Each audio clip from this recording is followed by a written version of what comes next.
Welcome to the Grateful American Radio Show, hosted by author and publisher David Bruce Smith. What did George Washington do that you might not know about? What did Abe Lincoln know that could change the way you think about the Civil War? You'll learn about all that and more on this special show designed to restore excitement in American history. Let's get started.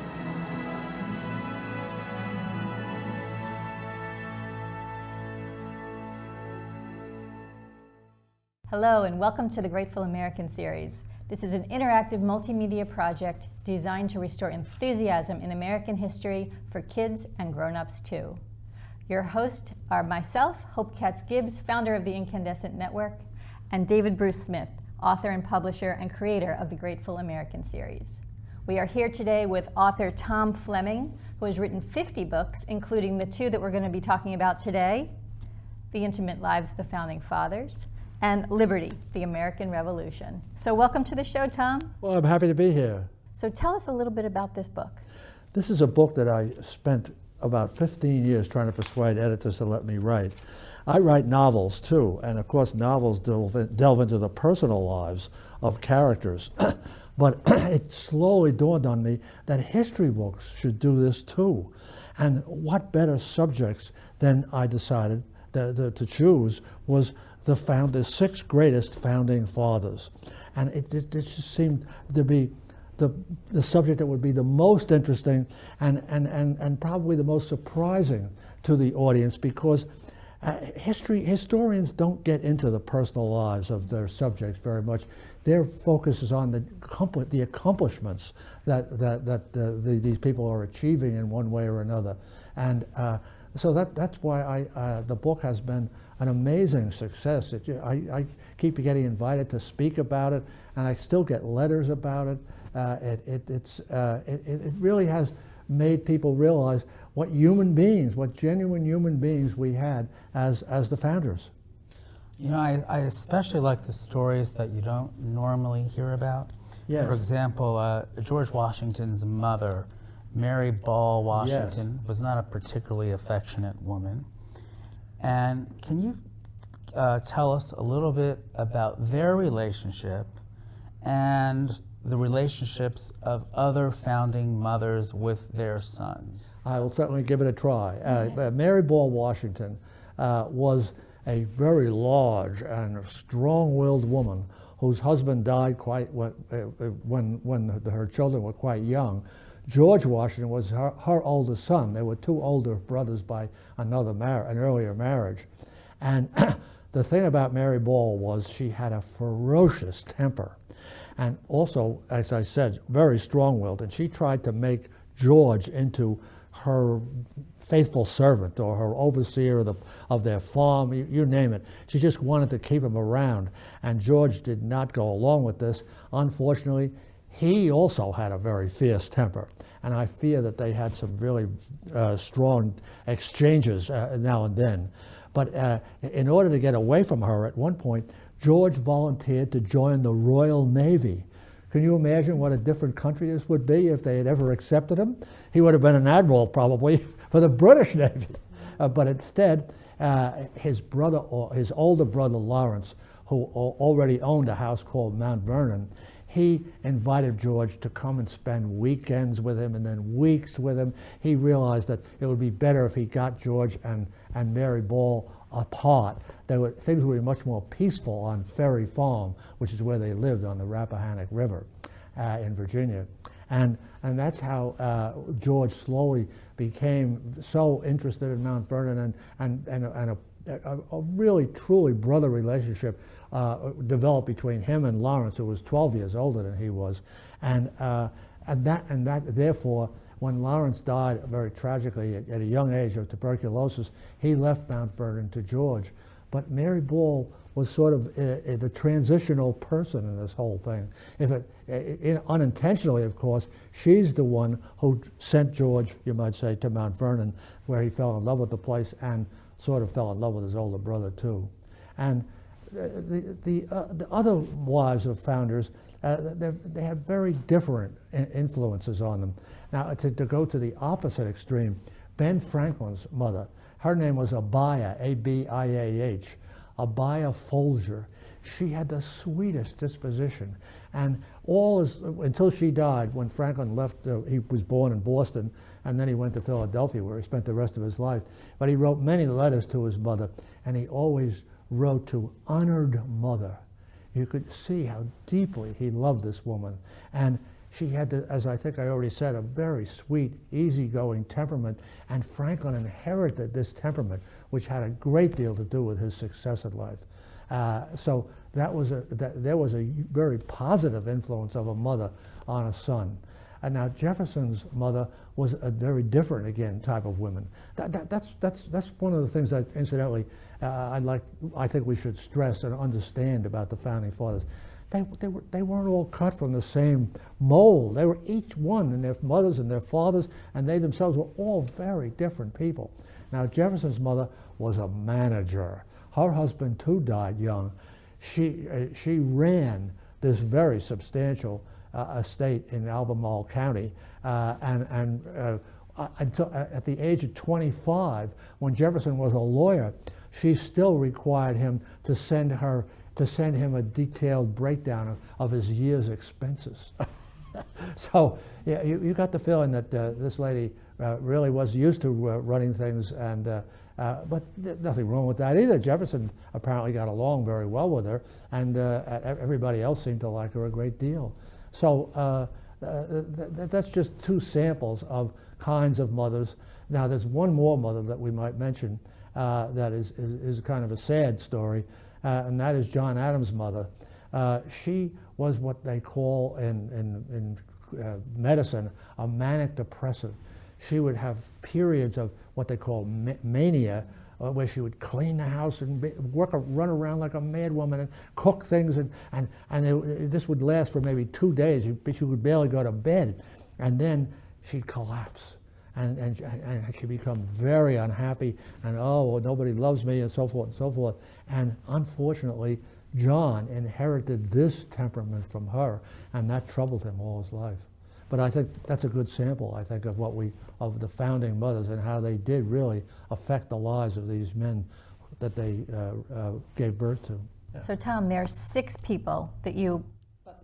Right, they're generally regarded as the founding fathers, the 6 people who did the most to create this country. At the top of the list is George Washington, next is Benjamin Franklin, next is Thomas Jefferson, next is John Adams, next is James Madison, and next is Alexander Hamilton. So they're not in necessarily order of importance, except I think for the first 2. They were very important in various ways. But those were the founding fathers, and as I think we'll find out, they were fascinating people, each one of them in his own way, and that's what makes for a good book. You're always into something new in practically every page. What was the common thread that they all had? They all had a commitment to liberty, but John Adams maybe have put it best. The liberty was crucial, the big word, liberty, but John said, we're fighting for a more equal liberty. And that was because the British claimed that they had liberty too, British liberty, which was basically a fake, if I may say so. But nonetheless, that's what bound them all. And then once they achieved liberty, once they won this war and achieved the independence, which was synonymous with liberty, then they realized they had to bring order to this liberty. And that's when they sat down and said, what can we do to do this? And they wrote the Constitution, which is still the guiding force in our country today.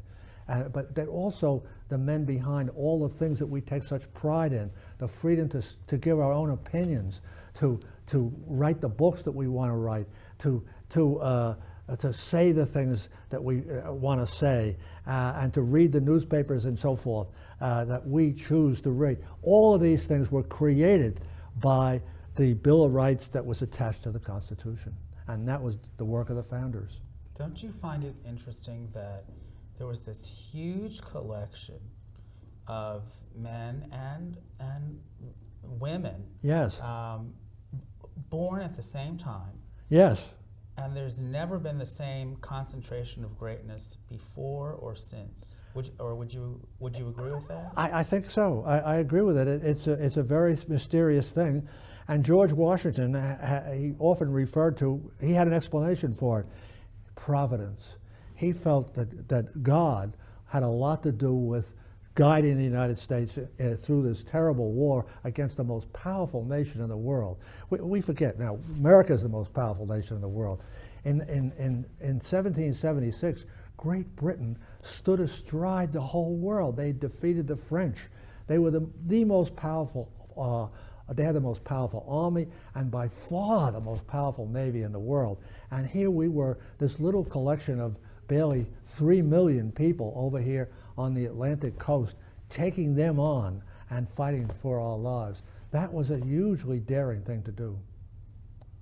So let's talk about each one of these gentlemen Yes, and their sure. lives a little bit. So we were at Mount Vernon, and they were telling us Providence guided him in a lot of ways. Yes. His life, it seems serendipitous, but one thing beget the other. Oh, definitely, yes, yes. So tell us about Washington. Well, Washington started out as a soldier. There was something about him that military life appealed to him. And he became what they call a militia officer quite early, at the age of 20. Then the French and the British were at each other's throats in the western part of the United States, along the Ohio River and that part, out towards Pittsburgh.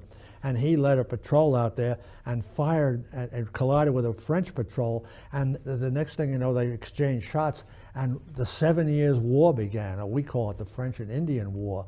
And Washington was a major player in Virginia fighting in this war. And he became Virginia's most successful soldier. And that then led to, 10 years later, the uproar between the 13 colonies and Britain, and they turned most of the first fighting and agitation and so forth was taking place in New England. But everyone else sympathized and saw that their rights were being threatened by the British just as much as the people in New England. So when they decided to have a Continental Congress, they realized they had to have a commander of an army. And John Adams said, he was a very shrewd man, Virginia was by far the largest state. They had almost a third of the people in the whole country in Virginia. And so he asked George Washington if he would become the general in command of what they called the Continental Army, to stress the fact that it was men from all up and down the continent. And Washington said he would, and that began his unique career as a general. He proved that he was really a brilliant leader, and it was not just that he could outthink his opponents on a battlefield. He was immensely devoted to the cause. This war lasted 8 years. He did not return to Mount Vernon for 6 of those 8 years. He spent every winter with these men, and a very important little touch, I think, that most people don't know is Martha, his wife Martha, came up from Virginia every winter. And these days, they had no bridges across these rivers, and the roads were just big tracts of mud. It was an unbelievable difficult trip, but she came up every one of those 8 years to spend the winter with George Washington in his winter camp. And but that loyalty to his men they had a response to that. There was a bond. He told his officers, "We must become a band of brothers." And again, here's the thing that we don't realize. People from Georgia looked on people from Massachusetts almost as we might look on people from the moon. Really, they were total strangers. Maybe 10 people from Georgia had ever gotten to Massachusetts and vice versa. Here was Washington in the middle of these guys telling them, we're all going to be a band of brothers, even though we're from these widely separated states. And he's the one that made it work.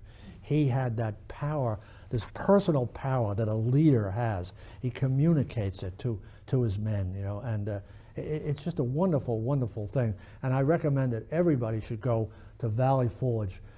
And what I think the most appealing thing at Valley Forge is to see Washington's headquarters there. It's a small little brick house.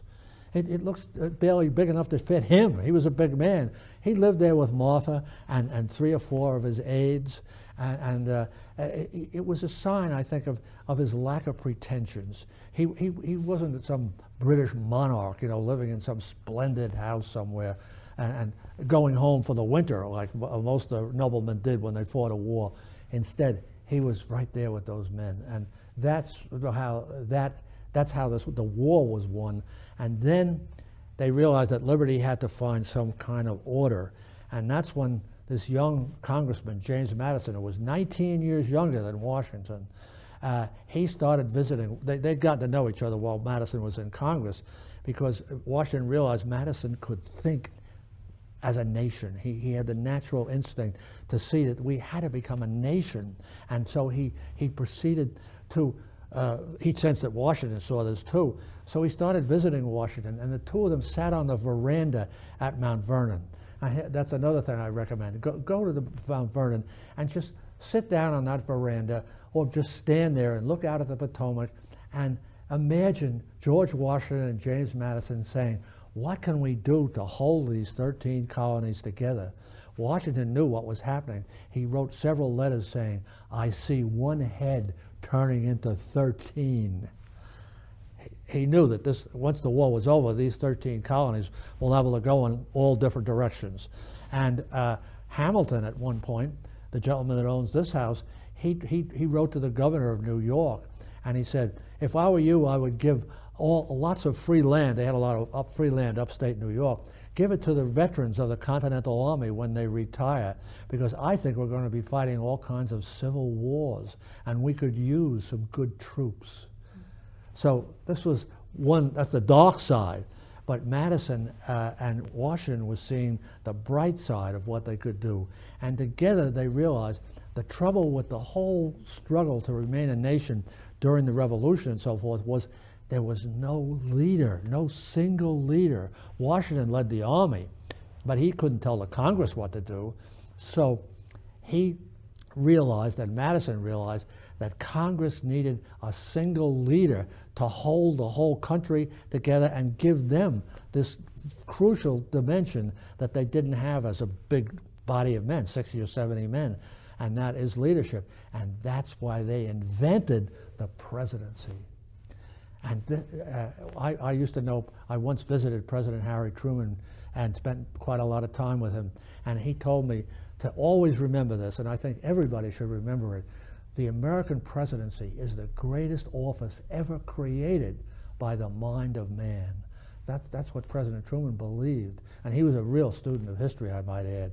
And these two men, basically, they had the idea to put it together and then create this structure of a Senate and a House of Representatives and an independent judiciary. Those three things, which we call checks and balances, they were very important too, because Madison had studied the history of various republics back all the way to the ancient Greeks and Romans, and he saw that one of the big dangers that we still don't realize it today to some extent, that the majority can be very unfair to the minority. They just want to do it their way and so forth. But under the Constitution, we have judges to protect the minority if their rights are being violated by the majority. And so these two men put together this basic idea, and then they had this constitutional convention in Philadelphia where about, I'd say 30% of the people who came to the Constitutional Convention were former officers in the Continental Army. So they had this sense after 8 years of the importance of us becoming a nation, because they saw how vital it was to win the war. And to win the peace, we had to remain a nation. And that's why we eventually, after a great 3 months, 4 months of terrible arguments and so forth, they came up with the idea of the government that I just described. And the amazing thing is, it's now the oldest constitution in the civilized world. It has lasted so long. It's a tremendous tribute to the genius of these men. Amazing. How did Franklin play into it? How did Franklin Franklin played a part in the creation of the nation because he gave them a sense of identity before the revolution. He was a brilliant man, both a scientist and a philosopher, I guess you'd call him. And in 1750, he made a study of the American birthright, and he predicted that the American population would double every 25 years. And soon, maybe within 50 or 75 years, there would be more people in America than there were in Britain. And when the British heard that, they were not happy. They said, uh-oh, this guy's talking about independence. And they wouldn't circulate the news about this and all that sort of thing. But Franklin had an engine to bring these colonies together, the newspaper. He was a newspaper editor, a brilliant newspaper editor. And his newspaper, which was published in Philadelphia, was subscribed to by people up and down the whole continent because it was so good, number one. He wrote funny essays in it and funny sayings and so forth, but he also reported the news from Europe and all around the 13 colonies too. So you had this wonderful idea of a newspaper becoming a bond for the whole country. And then other people started printing newspapers in other colonies and so forth, and they exchanged papers. The editors would exchange papers with Franklin and he with them and with each other. And so many papers then, pretty soon we had like 19 or 20 papers, and they were exchanging news constantly and so forth. And this was Franklin's great, I'd say, I call it an invention really, because there were newspapers in Britain and other places, but there was something quintessentially American about Franklin's approach to the whole thing. It was so down to earth, for instance, you know, and he never talked down to his readers. It was just a pleasure to read him, and I can remember reading him, you know, when I was writing a biography of him, reading his newspaper and laughing sometimes. His jokes were still good, you know, and so forth. So he played a very big role in creating this bond before the Revolution, and then he went to England and he represented us in England with the British for a long time, for 17, almost 20 years.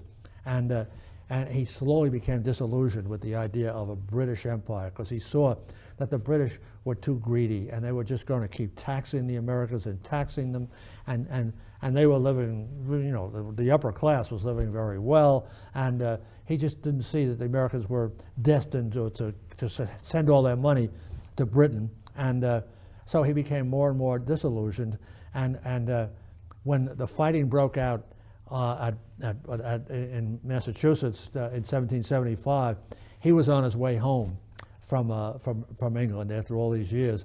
And when his ship stopped offshore and a pilot came on to take him aboard, to take the ship into the Philadelphia's harbor, the pilot told him the news that there'd been a huge battle at Lexington and Concord, and then another battle at Bunker Hill. And Franklin looked at him and said, "I'm for independence." Right then and there. And nobody knows, this is something that most people don't know, but at that time, this was still a year before 1776, Franklin wrote his own Declaration of Independence. But at that time, everybody was still very uneasy about separating from England, and so they wouldn't even listen to him. But in this book that I have, Liberty, the American Revolution, that I wrote, a history of the whole war, I have a copy of the beginnings of Franklin's Declaration of Independence, and it's very, very interesting. But there he was leading the Americans, and then his final great contribution was when the war went badly in 1776, and it looked like the British were going to win. He, a man of 70 years old, got on a ship in the middle of the winter. Trying to cross the Atlantic in the middle of the winter was not only dangerous, but you could just die of cold and so forth on these little frail ships with no heat and so forth. And he sailed to France, and when he got there, he negotiated a treaty of alliance with France, which rescued us from defeat in the Revolution. So the man did so many amazing things. And then he was at the Constitutional Convention too. And there was a big fuss at the end because a lot of people didn't like some aspects of the Constitution, and there was an argument about whether they should all sign it or not. And so Franklin proposed a suggestion. Let's all sign it as recognizing that a majority from each state has approved it. That left, maybe 20 or 30 people, but 20 anyway, that didn't approve it, but they were sort of quiet.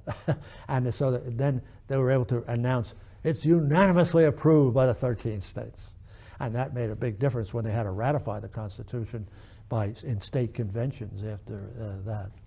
So that's just a glimpse of what these men achieved. How is Franklin's Declaration different than the Declaration? It was much shorter. It didn't get into soaring phrases like Jefferson did. Jefferson's great, all men are created equal, and so forth and so on. That the opening paragraph of the Declaration of Independence is one of the great documents of American history. It exalted our quarrel with the English into a worldwide cause that people picked up all over the world. In the next 150 years, there were 200 more declarations of independence issued by other countries. And most of them were based somewhat on Jefferson's Declaration and inspired by it, So it is a huge, this is where, you might say, with Jefferson we stepped out into becoming a force in the history of the world. Tom, tell me, who is your favorite founding father? For a long time, I would have answered that with Benjamin Franklin, because he's so likable and so lovable, even, and he makes you laugh and so forth. But the longer I've studied this subject, the American Revolution, the more I become admiring and even grateful to George Washington. And I think this is a feeling that everybody had that we've lost because, we're far, far away from the actual experience. But Washington did two incredible things. He won this war, and then instead of becoming a military dictator like Oliver Cromwell in England, he resigned his commission and just went back to being a private citizen.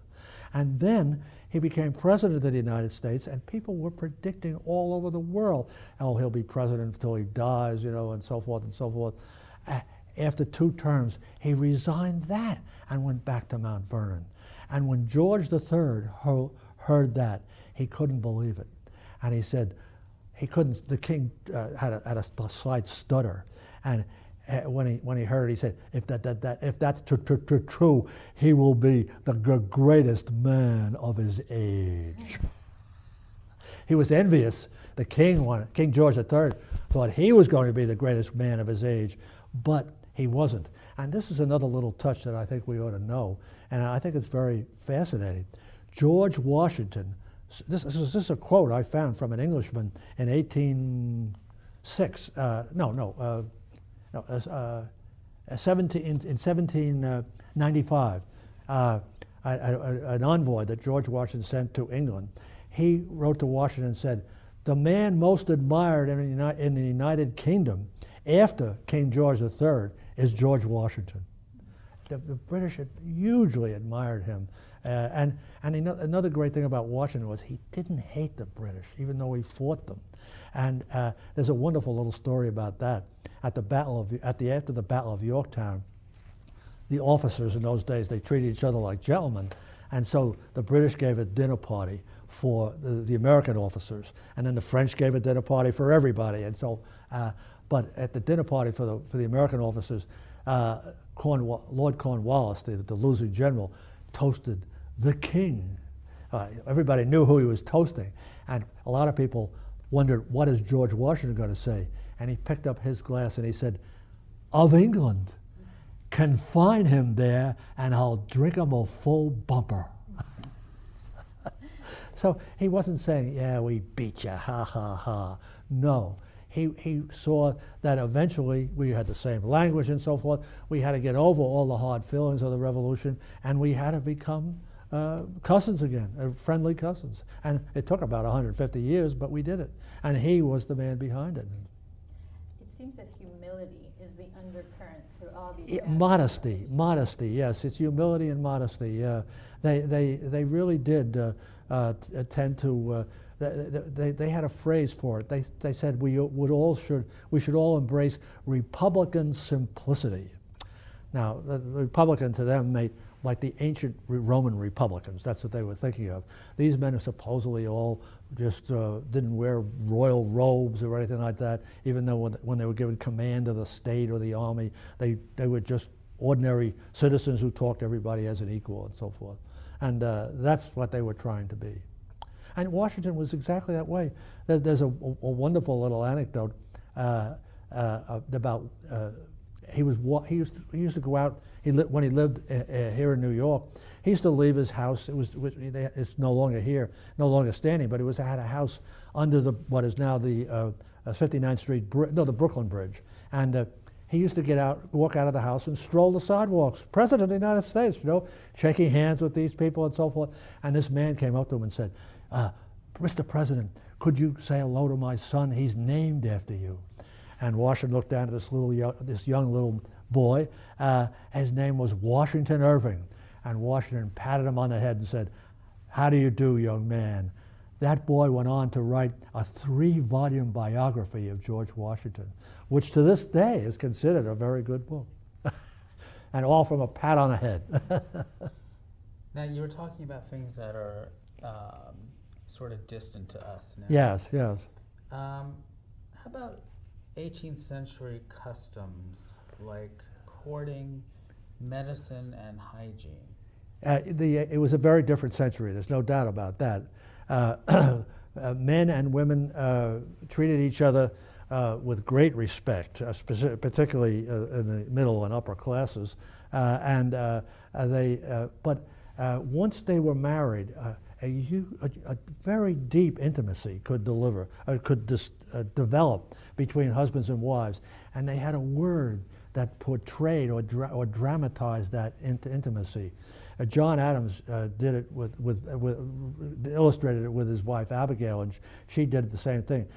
All their letters were addressed to "my dearest friend," and George Washington used to write to Martha, "my dear friend," and she referred to him as "my friend" or "my dearest friend." Now, in the 18th century, a friend was a very special word. A friend was someone that a person could speak with utter frankness to tell him him or her their deepest feelings. And it was a great compliment for a husband or a wife to call the other a friend. It was the deepest compliment they could make to each other, And I find that very, very touching, that they could go from very formal, how do you do, madam, and bowing and all that, to a really great intimacy after their marriage, when they really began to love each other deeply, Now, another aspect of it was medicine. It's not a pretty story. There were about 1,500 doctors in the 13 colonies when the war began, when we got to 1776. But only 200 of them had medical degrees from a college of medicine in Europe.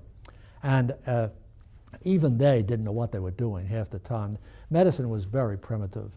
And they gave people huge amounts of drugs like quinine and laudanum and things like that probably did them more harm than good.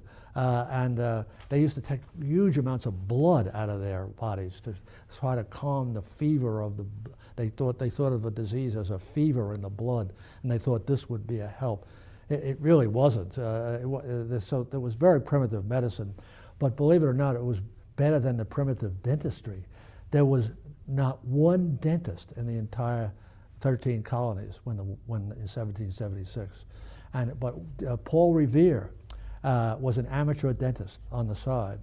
He used to buy hippopotamus's teeth or whale teeth, and he would carve them down, and if somebody was missing a teeth, he'd put them in his mouth, and then he'd hook them with a little tiny gold ribbon to teeth that they already had. And it worked pretty well for quite a few people. So there were some other silversmiths like Revere who could do that. But the dentistry was very primitive, and an awful lot of people lost most of their teeth. It was very sad. Now, hygiene is a different story. It was a totally different style. Bathing was not in fashion, but perfume was. Women in the 18th century in America, they bought perfumes from all over the world. You can't believe how many different perfumes came from Africa, from Asia, and they used a lot of perfume. They knew that they needed it, and so it was. But the clothes that they wore were very carefully laundered and very elegant. And they loved bright colors, bright green waistcoats and red waistcoats, and women wore giant wigs that sometimes would be like 2 feet above their heads. And a visit to a hairdresser for a woman in 1776 could take as much as 6 hours. But again, the hairdresser was working all the time, so there was a lot of different differences in their physical lives. So how often do people actually bathe? Very often, maybe once a year, if that. It was not considered healthy. There was a danger of getting a bad chill or something like that, And so only the French were into bathing around this time. They started to bathe. But bathing goes, during the Middle Ages, bathing was very popular. But the Black Death, the great plague that swept Europe in the 13th or 14th century, that really made people stay away from all the bathing houses that they had in the cities and so forth. They were terrified of getting another plague like that. And as a result, people stopped bathing and bathed less and less. Now you mentioned getting bled for medicinal reasons. Yes. Supposedly George Washington was bled. When he died, he was dying, yes. Now, yes. had he not been bled so much, would that have prevented his death? No. He was the poor man was choking to death. He had a cold and sore throat, and it had infected a gland in his throat called the epiglottis, and the gland swelled, and he couldn't breathe, and his breathing was put more and more strain on his heart, and after a day of desperately gasping for breath, he died around evening. And so it was a total surprise. It came. One day he was as healthy as could be, And one of his secretaries said, "You ought to take something for that cold, Mr. President." And he said, "Oh, my motto is let them go as they came," meaning colds and sore throats. He did have a sore throat, and then during the night he woke up and said to Martha, "I can't breathe," and the poor man died very suddenly. So there was a huge shock when Washington died. He had been the father of the country, literally in so many ways, for so long that people were really in a panic for quite a while. They mourned him for 3 months, and it was a crisis almost. But we went on. We had the Constitution. We had all the things that he had already created and left with us. What about the founding mothers? Do you have a favorite in that group? Did I have a favorite founding mother? I would say the most favorite founding mother would be Ben Franklin's wife. Ben Franklin's mother, Ben Franklin's mother. Because, as I already said, she had this marvelous, sweet personality. And she was able to communicate this kindness and this tenderness to her son. And I think that was very remarkable. And most of the other founding mothers had some defect in their characters that didn't make them ideal mothers, I guess you'd have to say. Now, Abigail Adams and Dolly Madison, I think, are considered founding mothers. Oh, also. now, I believe, may I take that back? Abigail is really beyond reproach. I would not say there was a defect in her character. But she was, shall I say, a very demanding taskmaster with her children, and she really wanted to run their lives.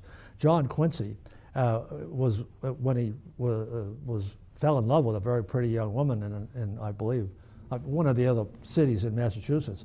He was afraid to tell his mother because he was afraid that she wouldn't approve of her, and it turned out she didn't approve of her, and the romance never was consummated. So John Quincy finally got married when he went to England as a diplomat, and he sent his mother a letter saying, "I have been married too," etc., etc. And she was not happy. And when that nice young lady came home as Mrs. John Quincy Adams, Abigail gave a dinner for her that was one of the frostiest meals you've ever seen in your life.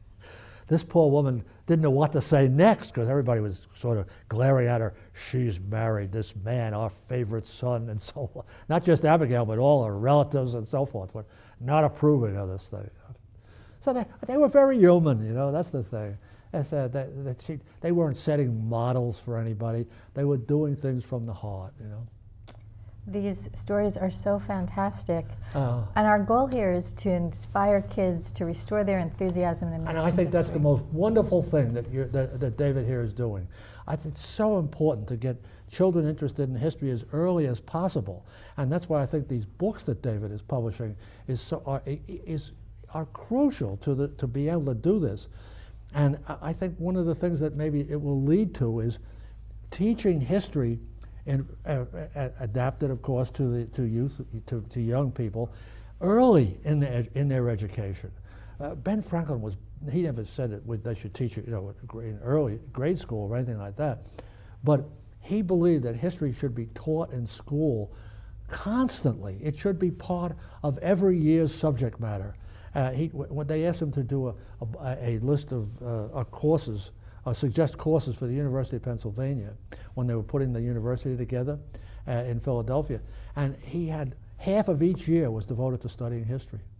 And I think you could take this idea and translate it to young people in grade school and have at least a half hour every day in which you would get them interested in history. I think it's doable, and it should be done. It really is. Do you think parents can inspire kids? Can they ever? I think they can do it in so many different ways. One of the ways that my father did it for me was he loved to go to places like Washington, D.C., and he took me to Washington, took me and my brother to Washington. We were only about, I think I was about 12 and my brother was 9. And we loved it, seeing all these monuments and so. That was what ignited history in my heart, I think, right at that moment. The history of the country.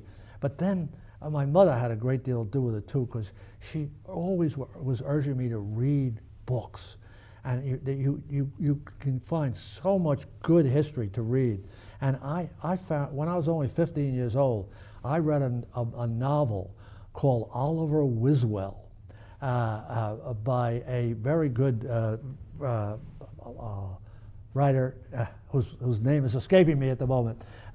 Oliver Wiswell was a novel set in the American Revolution, and it was told from the viewpoint of, the writer's name is Kenneth Roberts. He wrote Oliver Wiswell. And Oliver Wiswell was a loyalist. And the whole book is told from his point of view. He was loyal to the king during the Revolution. It was so amazing for me. I'd never even heard of such a thing as a loyalist when I was 15 years old. I read it, every page, I couldn't stop reading it. And he said something surprising on every page. He'd say, this fellow Washington, what does he amount to? He's just a Virginia slave driver, and so forth and so forth. He was an arrogant guy, Oliver Wiswell was. But that was what got me into history. I saw history was all about discovery. That's the thing about history. Discovery. You find out new things about people you never heard of, or new things that happen that you never even imagined before. And that is what gets you involved in then learning more and more about history. Yes? So why do you think so many kids today don't know history. It's not well taught. It's that simple. But some states are doing things about it. My native state of New Jersey has a James Madison Foundation, and they take high school teachers and they bring them to Princeton once a year, usually about 40 or 50 high school history teachers. And they invite people like me. I've spoken to them many times.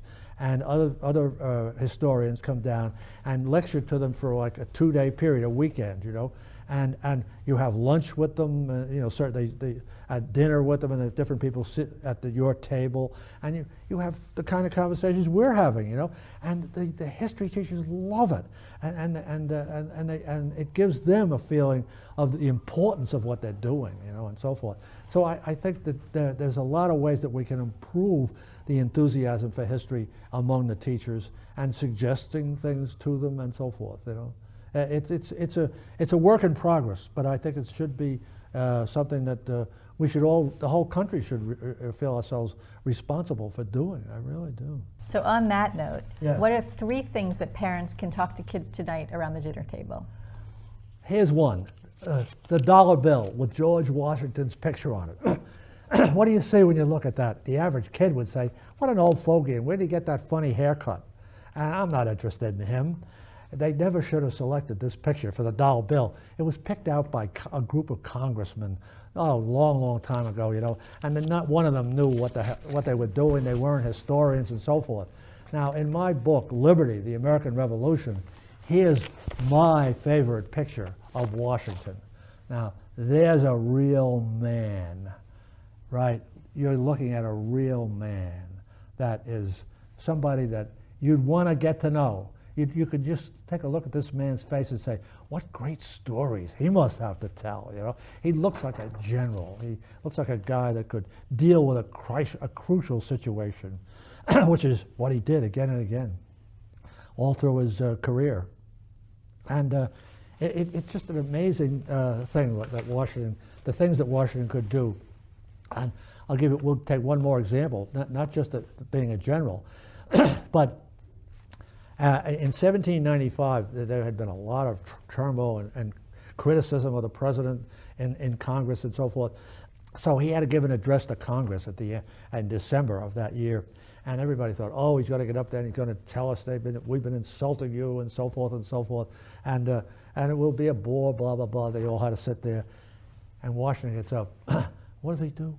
He smiles. He isn't mad at anybody. And he gives this wonderful talk about how grateful we should all be for this happy, prosperous country we have, which indeed was the case. In his presidency, salaries doubled. Can you imagine? Thanks to his administration and the success that Alexander Hamilton had creating this financial system that Washington had approved and so forth. And so this is the kind of man that I think what people could talk about at the dinner table, and how different he is from the guy on the dollar bill. Now another picture I'd like to show you, which brings up another topic, it's connected somewhat to Washington, but it's also a dramatic example of how young people of surprisingly young age took part in the American Revolution. This is the picture of a cavalry battle at the battle. It's called the Battle of Cowpens down in South Carolina. And on the one side of that, you see a young black boy riding into the fight with a pistol in his hand, and he shoots that gun. This really happened in the battle. He shoots that gun, and he hits the horse of a British officer who was about to cut down the best cavalryman we had in the war. His name, incidentally, was William Washington. He was George Washington's cousin. He was a big, huge, burly guy. And this black boy saved that man's life. And that leads to something else that I think parents could then talk to their kids about at dinner. George Washington had no race prejudice. When free black men said they wanted to join the army in the American Revolution, he said, if you want to fight for liberty, I'm with you. And by 1780, that's 5 years after the war began, 1 in every 7 soldiers in the Continental Army was a black man. And that's something that we have totally forgotten. And when Abraham Lincoln found this out, it had a huge impact on him. He decided then he would enlist black soldiers in the Civil War's armies. And it was because he had been told that Washington did this. It gave him the courage to do it. And there was a man who wrote a book about the black soldiers in the American Revolution. And when Lincoln signed the Emancipation Proclamation, freeing all the slaves, he took one of the pens that he signed that great document with, and he gave it to the man who wrote that book about the black soldiers in the Revolution. So there's another topic that I think we could all think about at supper time. And now a third topic is, I think, the success of our Navy in the Revolution. We don't hear much about the Navy in the Revolution, but they had a lot of very brave sailors who were out there fighting this huge British Navy, and they did tremendous things on the ocean, and they too deserve to be remembered. And I think as part, if you live near the water, for instance, you ought to, or you see a sailor on the street or something like that, you know that this man is coming from a heritage of great courage and great achievement. You know, the greatest, of course, of all our American sailors was John Paul Jones, who when the British, he was fighting this British ship, and the British captain said, "Are you ready to surrender?" And John Paul Jones said, "I have not yet begun to fight." And that's become one of the great mottos of the U.S. Navy, you know. So I was a sailor myself during World War II, and I was very proud of being a sailor. And I got the whole great tradition of the U.S. Navy representing the nation all over the world. You know, I went to Japan and to China, and the Philippines, and Australia when I was a sailor, and everywhere we were welcomed, even in Japan, which had surrendered by that time. It made you proud to be an American wearing this uniform and taking the message of our free world to other shores. And on that note, we end this episode of the Grateful American series. Thank you so much for being with us, and we look forward to talking to you soon. You have been listening to the Grateful American radio show, hosted by author and publisher David Bruce Smith. Here's to restoring enthusiasm in history for kids and adults too.